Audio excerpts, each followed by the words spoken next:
En seulement 6 minutes, un missile nord-coréen peut atteindre Tokyo, la capitale japonaise. Et en moins de 15 minutes, les armes chinoises et russes peuvent dévaster tout le territoire du Japon. Face à cette menace constante, le Japon vient de faire quelque chose d'impensable. Ils ont développé un missile balistique hypersonique qui met leurs voisins en état d'alerte.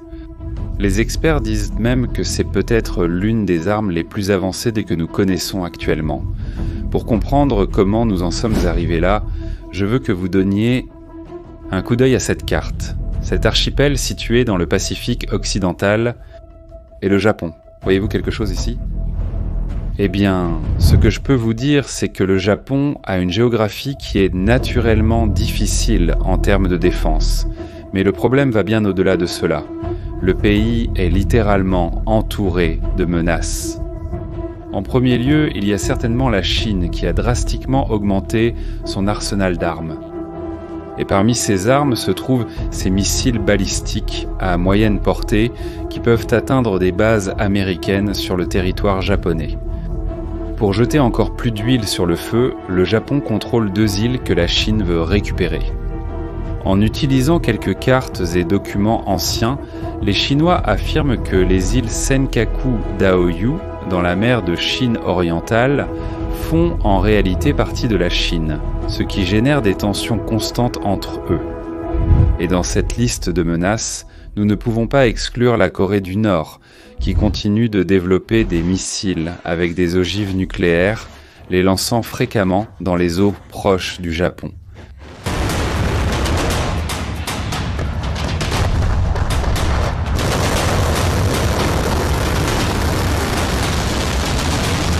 Enfin, et non des moindres, nous avons la Russie, qui maintient un différend avec le Japon sur les îles Kouriles.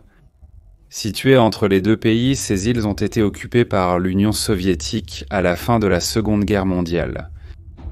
Le Japon a perdu le contrôle de ces îles après la guerre et depuis lors, sa souveraineté sur la région n'a jamais été reconnue. Pour aggraver les choses, la Russie a également effectué des exercices navals conjoints avec la Chine dans les mers proches du Japon.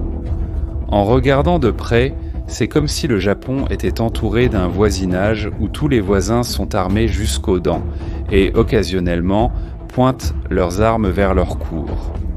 Comment vous sentiriez-vous dans une telle situation ?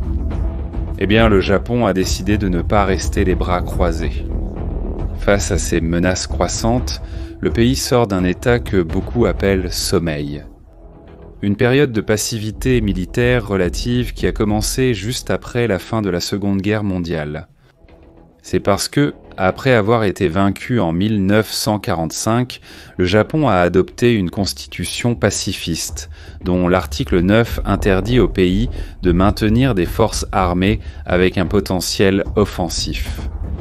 Et depuis lors, la posture des Japonais a toujours été limitée à l'utilisation de leurs forces d'autodéfense, qui sont destinées uniquement à la défense territoriale.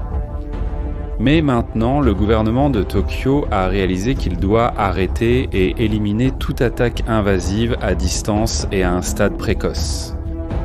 Et pour cela, ils ont adopté une nouvelle stratégie de sécurité nationale, axée sur le développement de leur industrie de défense domestique. Le ministère de la Défense du Japon a annoncé il y a quelque temps qu'il développe un missile planeur hyper rapide pour la défense de ces îles. Et curieusement, ce missile a déjà participé à 4 tests en Californie entre août de l'année dernière et janvier de cette année. Et voulez-vous savoir ce qui rend ce missile si impressionnant ? Il est équipé d'une ogive de type véhicule de planage hypersonique. Pour mieux comprendre ce que cela signifie, pensez à un avion qui peut planer en profitant des courants d'air. Maintenant, imaginez-le appliqué à un missile qui voyage à des vitesses absurdes. Et avec cela, cette ogive peut éviter les défenses aériennes parce qu'elles se déplacent plus vite qu'elles ne peuvent détecter. Je parle d'une vitesse absurde équivalente à 5 fois celle du son, soit plus de 6000 km/h. Comme si cela ne suffisait pas, cette arme peut effectuer des manœuvres dans l'atmosphère, rendant son interception presque impossible. C'est comme essayer de frapper une mouche avec une fronde, sauf que la mouche vole à 6000 km/h et change constamment de direction.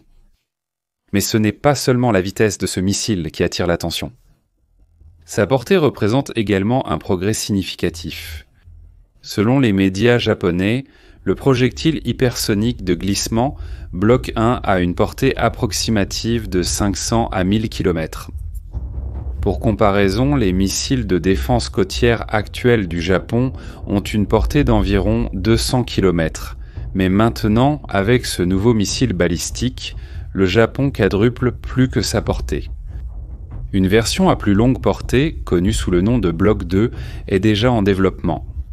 De plus, le pays acquiert des missiles de Norvège avec une portée de plus de 480 km. De plus, le Japon prévoit d'introduire des missiles d'une portée supérieure à 1600 km, probablement les Tomahawk américains. Comme vous pouvez le voir, le Japon augmente de manière spectaculaire sa capacité à atteindre les menaces avant qu'elles n'atteignent son territoire. Mais cette innovation en matière de missiles n'est qu'une partie de la transformation des capacités de défense du Japon. Le pays a annoncé qu'il augmenterait ses dépenses de sécurité nationale à 2% du produit intérieur brut d'ici 2027, un bond significatif pour un pays qui a maintenu ce chiffre en dessous de 1% pendant des décennies. Le gouvernement a également introduit des politiques pour développer son industrie de la défense. Pour la première fois, une partie du budget national dédié à l'innovation comprendra des technologies essentielles à la défense. Et comme nous l'avons dit auparavant, ce bond dans l'armement japonais résulte principalement de la présence militaire étrangère croissante dans la région.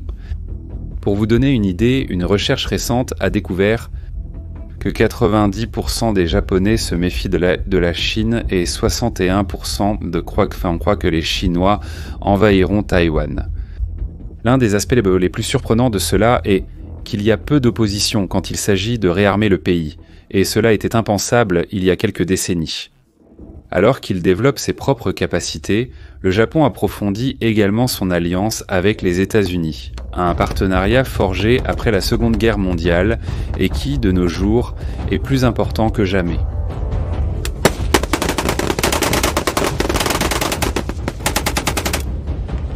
Initialement, le traité de sécurité mutuelle de 1951 a permis aux forces américaines de rester au Japon.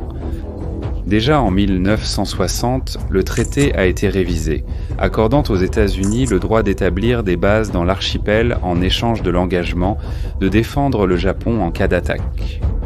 Un changement crucial s'est produit en 2015, lorsque le Premier ministre Shinzo Abe a réinterprété la Constitution dans un mouvement historique qui a permis aux forces militaires japonaises de défendre leurs alliés pour la première fois.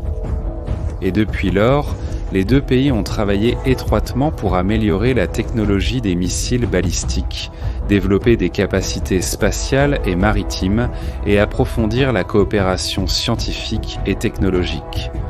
Ils collaborent également sur des systèmes non pilotés, l'intelligence artificielle et la fabrication et l'entretien d'équipements militaires. Et il y a un point très intéressant dans toute cette histoire. La guerre de la Russie en Ukraine a représenté un autre tournant dans la stratégie japonaise.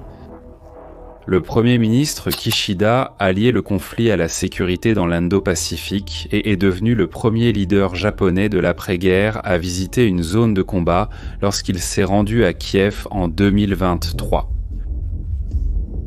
Dans un discours au Congrès américain en avril 2024, Kishida a averti que l'Ukraine d'aujourd'hui pourrait être l'Asie de l'Est de demain.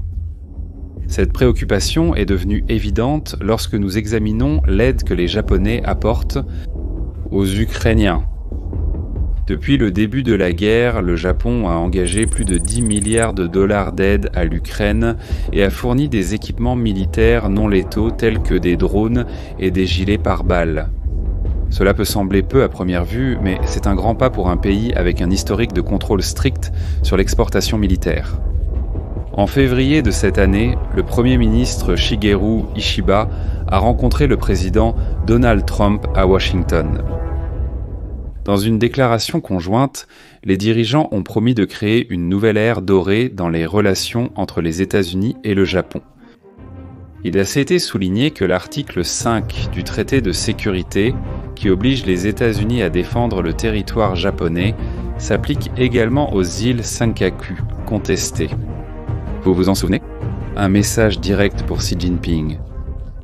Ils en ont également profité pour critiquer ouvertement la Chine pour ses activités dans les mers de l'Est et du Sud de la Chine, et se sont opposés à toute tentative de changer l'ordre des choses dans le détroit de Taïwan, que ce soit par la force ou la coercition.